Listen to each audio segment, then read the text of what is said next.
வணக்கம் and welcome to delight cinemas. இந்த வீடியோவில் பார்த்தீங்கன்னா தக் லைஃப் படத்தை பற்றின சில விஷயங்கள் தான் நம்ம டிஸ்கஸ் பண்ண போகிறோம். ஸோ 38 வருஷத்துக்கு அப்புறமா டைரக்டர் மணிரத்னமும் உலகநாயகன் கமல்ஹாசனும் ரெண்டாவது முறையாக இணைஞ்சு உருவாக்கியிருக்கிற இந்த தக் லைஃப் ஃபைனலாக நாளைக்கு ரிலீஸ் ஆகுது. ஸோ நீங்கள் இந்த தக் லைஃப் படத்துக்கான டிக்கெட்ஸ் புக் பண்ணிட்டீங்களா இல்லையா? அப்படி புக் பண்ணியிருந்தீங்கன்னா எந்த தேட்டர் எந்த ஷோ அப்படிங்கிறத கமெண்ட் செக்ஷனில் சொல்லுங்கள். நாயகன் படம் ரிலீஸ் ஆகி ஒரு கேப்க்கு அப்புறமா ஏர்லி 2000s பார்த்தீங்கன்னா மறுபடியும் கமல்ஹாசன் மணிரத்னம் இவங்க ரெண்டு பேரும் சேர்ந்து ஒரு ப்ராஜெக்டில் ஒர்க் பண்ணுற மாதிரி பிளான் பண்ணியிருக்காங்க. பட் என்ன காரணம்னு தெரியல, அந்த ப்ராஜெக்ட் வந்து நடக்கல. அதுவுமே கமல்ஹாசன் அவருடைய ஸ்டோரி தான். ராஷமான் எஃபெக்ட்ல ஒரு ஸ்டோரி ஒன்று கிரியேட் பண்ணியிருக்காரு. இது வந்து விருமாண்டி கிடையாது. ஏன்னா விருமாண்டியும் ராஷமான் எஃபெக்ட் ஸ்க்ரீன் பிளேல உருவாக்கப்பட்ட ஒரு கதைக்களம். ஆனால் விருமாண்டிக்கும் முன்னாடி அவர் வேற ஒரு விதமாக உருவாக்கின ஒரு ஸ்டோரி அப்படின்னு சொல்லப்படுது. ஸோ அந்த கதையை தான் வந்து மணிரத்னமை கோ டைரக்ட் பண்ண சொல்லியிருக்காரு. மணிரத்னம் வந்து ஏன் பண்ணலை அப்படிங்கிறது தெரியல. அதுக்கப்புறமா சிங்கீதம் ஸ்ரீனிவாச ராவ் அவர்கிட்டயுமே வந்து பேசியிருக்காரு, டைரக்ட் பண்ண சொல்லியிருக்காரு. ஒரு கட்டத்தில் அந்த ப்ராஜெக்டே வந்து நடக்கல.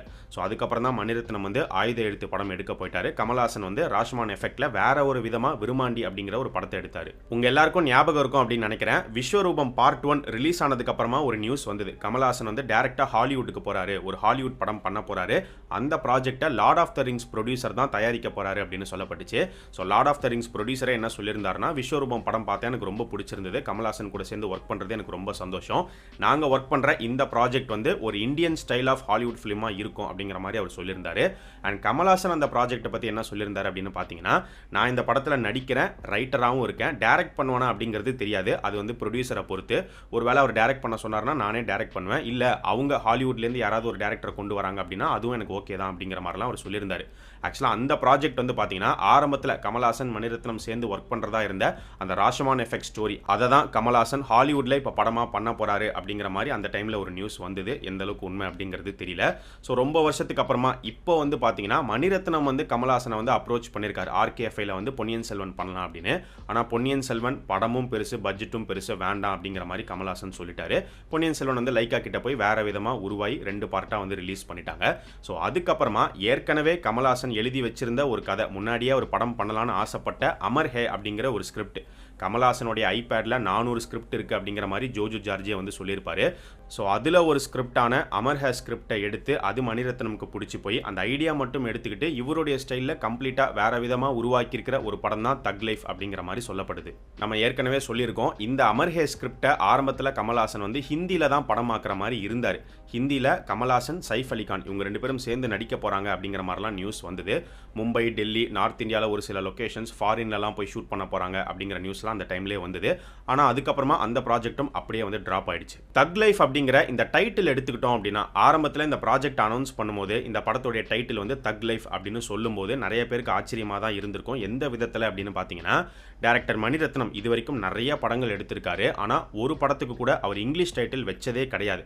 அவருடைய படங்கள் கொஞ்சம் பார்ஷாக இருந்தாலும் டைட்டில் எல்லாமே வந்து தமிழில் தான் வைப்பார். இதே ஸ்டைலில் தான் நம்ம ஜிவிஎம்மும் வந்து ஃபாலோ பண்ணுவார். ஆனால் அப்படிப்பட்ட மணிரத்னமே இப்போ மாறிட்டாரு, அவருடைய படத்துக்கு இங்கிலீஷ் டைட்டில் வச்சிருக்காரு அப்படின்னு பார்க்கும்போது அதுக்கான பதிலை மணிரத்னம் தக் லைஃப் ப்ரொமோஷன்ஸ்லேயே கொடுத்துட்டாரு. நான் இந்த படத்துக்கு டைட்டில் வைக்கல, டைட்டில் சூஸ் பண்ணது கமல்ஹாசன் தான் அப்படின்னு. ஸோ எதனால கமல்ஹாசன் தக் லைஃப் அப்படிங்கிற ஒரு இங்கிலீஷ் டைட்டில் இந்த படத்துக்கு வச்சிருப்பாருங்கிறது உங்கள் எல்லாருக்கும் தெரிஞ்ச ஒரு விஷயம் தான். கொஞ்சம் வருஷமாகவே எல்லாருமே பேன் இண்டியன் கல்ச்சரை நோக்கி தான் வந்து போயிட்டு இருக்காங்க. ஸோ அதனால இங்கிலீஷ் டைட்டில் தான் வந்து ப்ரிஃபர் பண்ணுறாங்க. அந்த வகையில் தான் தக் லைஃப் அப்படிங்கிற டைட்டில் வந்து இந்த படத்துக்கு வைக்கப்பட்டிருக்கு. சோஷியல் மீடியாவில் ஃபேமஸாக இருக்கக்கூடிய வேர்ட்ஸ் எல்லாத்தையும் பார்த்தீங்கன்னா டைட்டிலாக மாற்றிக்கிட்டே வந்துக்கிட்டு இருக்காங்க. கோட், டாக்ஸிக், தக் லைஃப், ஓஜி, இன்னும் வேற என்னென்ன வேர்ட்ஸ் இருக்குன்னு தெரியல, புதுசாக கண்டுபிடிச்சி அதையும் டைட்டிலாக வைப்பாங்க அப்படின்னு நினைக்கிறேன். தக் லைஃப் அப்படிங்கிற இந்த வார்த்தையை மேக்ஸிமம் எல்லாருமே சோஷியல் மீடியா மூலியமாக தான் வந்து கேள்விப்பட்டிருப்போம். குறிப்பாக வந்து பார்த்தீங்கன்னா யாராவது ஒருத்தங்க வந்து பயங்கரமான ஒரு ரிப்ளை கொடுத்தாங்க, ஏதாவது ஒன்று சொன்னாங்கன்னா தக் லைஃப், தக் ரிப்ளை அப்படிங்கிற மாதிரிலாம் போட்டு வீடியோஸ் வரும், அதுக்கேற்ற மாதிரி மியூசிக் வரும், அது எல்லாத்தையுமே வந்து நம்ம பார்த்துருப்போம். உண்மையிலேயே இந்த தக் லைஃப் அப்படிங்கிற இந்த வார்த்தையை வந்து யார் பாப்புலரைஸ் பண்ணா அப்படின்னு பார்க்கும்போது டூபேக் அப்படிங்கிற ஒரு சிங்கர், அவர் தான் பாப்புலரைஸ் பண்ணுறாரு. தக் லைஃப் அப்படிங்கிற பேரில் வந்து ஒரு ஹிப்ஹாப் குரூப்பே வந்து ஸ்டார்ட் பண்ணுறாரு. தக் லைஃபோடைய எக்ஸ்பேன்ஷனாக அவர் சொல்கிறது வேற, அது என்ன சொல்லியிருக்காருங்கிறத நீங்கள் பார்த்து தெரிஞ்சுக்கோங்க. தக் அப்படிங்கிற இந்த வார்த்தை எடுத்துக்கிட்டிங்கன்னா இதுக்கான அர்த்தம் என்ன அப்படின்னு பார்க்கும்போது கொலைகாரங்க, கொள்ளைக்காரங்க இவங்களை குறிக்கிற ஒரு சொல்லாதான் வந்து தக் இருக்குது. இந்த படத்தில் நம்ம ரங்கராய சக்திவேல் நாயக்கர் வந்து ஒரு கேங்ஸ்டராக தான் வந்து இருக்காரு. ஸோ அதனால தான் இந்த படத்துக்கு தக் லைஃப் அப்படிங்கிற இந்த டைட்டிலை வந்து ஃபிக்ஸ் பண்ணியிருக்காங்க அப்படின்னு நினைக்கிறேன். தக் லைஃப் அப்படிங்கிற வார்த்தையை தாண்டி யக்குசாங்கிற வார்த்தையுமே இந்த படத்தில் பயன்படுத்தியிருக்காங்க. படத்தோடைய ஆரம்ப அனௌன்ஸ்மெண்ட் டீசரில் பார்த்தீங்கன்னா கமல்ஹாசனே வந்து இதை சொல்லியிருப்பாரு. யக்குசானா என்ன அப்படின்னு பார்த்தீங்கன்னா ஒன்றும் கிடையாது. இங்கிலீஷில் கேங்ஸ்டர், ஜாப்பனீஸில் யக்குசா, அவ்வளோதான். சரி, எதுக்காக அந்த ஜாப்பனீஸ் வார்த்தையை இங்கே பயன்படுத்தணும் அப்படின்னு பார்க்கும்போது கண்டிப்பாக படத்தில் அப்போ அதுக்கான கனெக்ட் ஏதாவது இருக்கும் அப்படின்னு நினைக்கிறேன். எதுவுமே இல்லாமல் சும்மாலாம் வந்து பயன்படுத்த மாட்டாங்க. யக்குசா பற்றி நிறைய விஷயங்கள் இருக்குது. அதில் சொல்லப்படுற ஒரு விஷயம் என்ன அப்படின்னு பார்க்கும்போது யக்குசாவாக இருக்கிற எல்லாருக்குமே கண்டிப்பாக மார்ஷல் ஆர்ட்ஸ் வந்து தெரிஞ்சிருக்கும் அப்படிங்கிற ஒரு நியூஸ் இருக்குது. அது ஹை லெவலில் தெரிஞ்சிருக்கோ இல்லையோ, அட்லீஸ்ட் ஒரு பேசிக் ட்ரைனிங், பேசிக் மார்ஷல் ஆர்ட்ஸாவது அவங்களுக்கு கண்டிப்பாக தெரிஞ்சிருக்கும். அவங்களுக்கு வந்து ஒரு நல்ல ஃபைட்டிங் ஸ்கில் இருக்குங்கிற மாதிரி சொல்லப்படுது. அதே மாதிரி இப்போ இந்த தக் லைஃப் படத்தில் பார்த்தீங்கன்னா தக் லைஃப் ட்ரெய்லர் கட்டில் கமல்ஹாசன் ஃபைட் பண்ணுற ஒரு சீக்வன்ஸை பிளேஸ் பண்ணியிருக்காங்க. அந்த சீக்வன்ஸில் கமல்ஹாசன் வந்து ஒரு போஸ் ஒன்று கொடுக்குறாரு. அந்த போஸ் பார்க்கும்போதே தெரியுது இவருக்கு கண்டிப்பாக மார்ஷல் ஆர்ட்ஸ் ஃபைட்டிங் ஸ்கில்லாம் வந்து நல்லா தெரியும் அப்படின்னு. அப்படிப்பட்ட ஒரு கேரக்டராக தான் உருவாக்கியிருக்காங்க. ஸோ இந்த மாதிரி யக்குசாக்கான வேற விதமான என்னென்ன கனெக்ட்லாம் உள்ள இருக்க போகுது அப்படிங்கிறது படம் பார்த்தா தான் நமக்கு தெரிய வரும். நாயகன் படத்தில் கமல்ஹாசனுடைய கேரக்டர் பேர் சக்திவேல் நாயக்கர். இப்போ தக் லைஃப் படத்தில் கமல்ஹாசனுடைய கேரக்டர் பேர் வந்து ரங்கராய சக்திவேல் நாயக்கர். இந்த படத்தில் இவருக்கு ஒரு தம்பியும் இருக்காரு. அந்த கேரக்டரில் தான் நாசர் நடிச்சிருக்காரு. அவருடைய பேர் வந்து ரங்கராய மாணிக்கவேல் நாயக்கர். இப்போ எதுக்காக நாயகன் படத்தோடைய ஒரு ரெஃபரன்ஸ் கனெக்டை இந்த படத்துக்குள்ள கொண்டு வந்திருக்காங்க, என்ன ரீசனாக இருக்கலாம், ஒருவேளை அந்த படத்துக்கும் இந்த படத்துக்கும் ஏதாவது சம்பந்தம் இருக்கா அப்படின்னு பார்க்கும்போது மூவி டீமே சொன்ன நியூஸ் என்ன அப்படின்னு பார்த்தீங்கன்னா அந்த படம் வேற இந்த படம் வேற, எந்த ஒரு கனெக்டோ எதுவுமே வந்து கிடையாது. காமனாக இருக்கிற விஷயம் அதுலேயுமே ப்ரொட்டகானிஸ்ட் வந்து ஒரு கேங்ஸ்டர், இதுலேயும் ப்ரொட்டகானிஸ்ட் வந்து ஒரு கேங்ஸ்டர். ரெண்டு பேருக்கும் வந்து ஒரே பேர் சக்திவேல் நாயக்கர், ரங்கராய சக்திவேல் நாயக்கர். ரெண்டு கதாபாத்திரமும் வந்து தூத்துக்குடியிலேருந்து வர மாதிரி தான் வந்து காட்டப்படுது. அங்கே நாயகன் படத்தில் கதைக்களம் நடக்கிறது பாம்பே, தக் லைஃப் படத்தில் கதைக்களம் நடக்கிறது டெல்லி. எனக்கு தெரிஞ்சு நாயகன் ரெஃபரன்ஸை தக் லைஃப்குள்ளே கொண்டு வந்ததுக்கான ஒரே நோக்கம், ஒரே ரீசன் பிஸ்னஸ்க்காக மட்டும்தான் இருக்கும்னு நினைக்கிறேன். ஏன்னா இப்போ இவங்களால நாயகன் பார்ட் 2 கண்டிப்பாக எடுக்க முடியாது. ஏன்னா நாயகன் படத்தில் வேல் நாயக்கர் கடைசியாக இறந்து போயிடுறாரு. ஒருவேளை இறக்காமல் உயிரோடு இருக்கிற மாதிரி படத்தை முடிச்சிருந்தாங்கன்னா அதை வச்சு பிளான் போட்டிருப்பாங்க பார்ட் 2 எப்படி கொண்டு போகலாம் அப்படின்னு. அப்படி பிளான் போட்டு தான் இந்தியன் தாத்தா மாட்டிக்கிட்டாரு. வேல் நாயக்கர் எப்படியோ வந்து எஸ்கேப் ஆயிட்டாரு. இப்போ இவங்க நாயகன் 2 எடுக்கணும் அப்படின்னா ஃப்ரெஷ்ஷாக வேற ஒரு கேங்ஸ்டரோடைய ஒரு வாழ்க்கையை தான் நாயகன் 2 அப்படிங்கிற டைட்டிலில் வந்து எடுக்கணும். ஆனால் சில படங்களுக்கு பார்ட் 2 எடுக்காமல் இருக்கிறதே ரொம்ப நல்லது. அதுவும் நாயகன் மாதிரியான படம் பிளாக் பஸ்டரான கல்ட் கிளாசிக் ஃபிலிம், அது அந்த படத்தெல்லாம் தொடவே கூடாது. அது இவங்களுக்கும் தெரிஞ்சிருக்கு. அதனால தான் வந்து டேரெக்டாக பார்ட் 2 அப்படின்லாம் போக வேணாம், ஜஸ்ட் அந்த பேரை மட்டும் உள்ளே எடுத்து டீஸ் பண்ணிக்கலாம் அப்படின்னு சொல்லி தான் இந்த ரங்கராய சக்திவேல் நாயக்கர் அப்படிங்கிற பேரை வந்து உள்ளே கொண்டு வந்திருக்காங்க.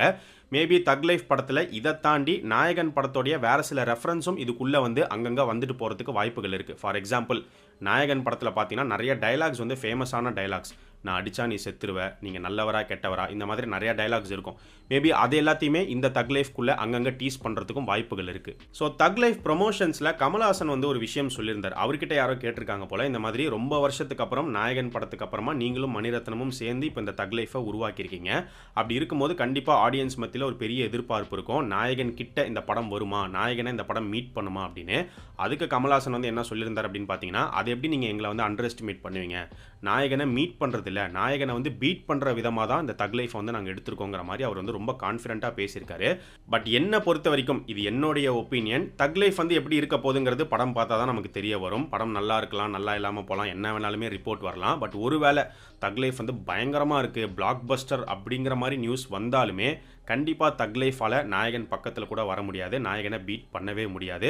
நாயகன் ஒரே நாயகன் தான். மணிரத்னமாலேயே திரும்ப அந்த மாதிரி ஒரு படம்லாம் வந்து எடுக்க முடியாது. ஸோ தக் லைஃப் எப்படிப்பட்ட ஒரு படமாக அமைய போகுது அப்படிங்கிறது நாளைக்கு நமக்கு தெரிய வரும். நீங்கள் தக் லைஃப் பற்றி என்ன நினைக்கிறீங்க அப்படிங்கிறத கமெண்ட் செக்ஷனில் சொல்லுங்கள். அண்ட் இன்னொரு முக்கியமான ஒரு விஷயம், நாளைக்கு என்னால் படத்தை எவ்வளோ சீக்கிரம் பார்க்க முடியும் அப்படிங்கிறது தெரியல. ஏன்னா இப்போ நான் வந்து வெளியூரில் இருக்கேன். ஸோ முடிஞ்ச அளவுக்கு நான் ட்ரை பண்ணுறேன். ரிவ்யூ வந்து பார்த்தீங்கன்னா கண்டிப்பாக சீக்கிரம் வராது. நாளைக்கு 5ஆம் தேதி நைட் மேபி வந்தால் வரலாம். நைட் வந்து ஒரு 10-11 மணிக்கு வரலாம். அப்படி இல்லை அப்படின்னா மறுநாள் 6ஆம் தேதி காலையில் தான் வந்து ரிவ்யூ வரும். அதை நான் இந்த வீடியோலேயே வந்து தெளிவாக சொல்லிடுறேன். ஸோ முடிஞ்ச அளவுக்கு நான் மேக்ஸிமம் சீக்கிரமாக போடுறதுக்கு ட்ரை பண்ணுறேன். கொஞ்சம் அட்ஜஸ்ட் பண்ணிக்கோங்க. அண்ட் இந்த தக் லைஃப் படத்தை பற்றி நீங்கள் என்ன நினைக்கிறீங்க அப்படிங்கிறதுமே இந்த வீடியோடைய கமெண்ட் செக்ஷனில் சொல்லுங்கள்.